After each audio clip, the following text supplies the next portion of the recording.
Night 2 of the gubernatorial debates ahead, of course, of primary elections hosted by Denver 7. And tonight the Republicans took to the stage answering some of your questions, and Mark Stewart joins us now with a wrap-up. Mark?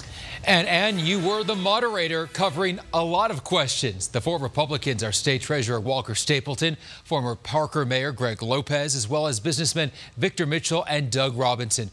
All 4 men making the point that Colorado does not need to become a left-leaning state like California, each stressing they are the true conservative in the race. In fact, there were some jabs toward Democratic frontrunner Jared Polis.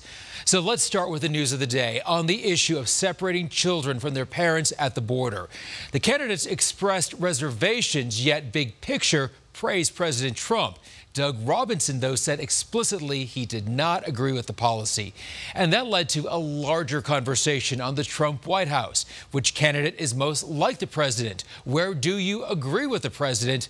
And when would you speak out? I'll take it on an issue-by-issue basis. If something impacts Colorado negatively in the economic future of our state, I'll stand up and let Washington know about it, regardless of who's in charge. I think my demeanor is obviously, I think, a bit different. I have a different style than him. But fundamentally, we both believe that this government is too big, too intrusive.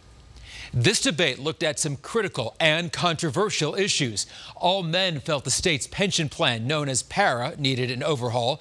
They said teachers need to get better paid, but felt red tape got in the way. They are opposed to the lower vehicle emission standards signed today by the governor.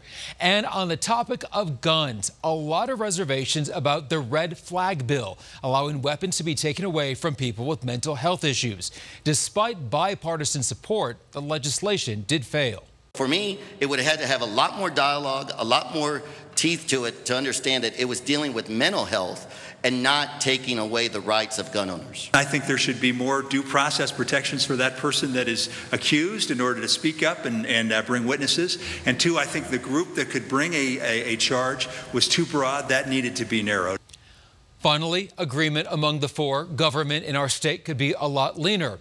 They also said they would vote for whomever the Republican nominee may be. We'll know soon because Election Day is just 1 week from right now. I'm Mark Stewart, Denver 7.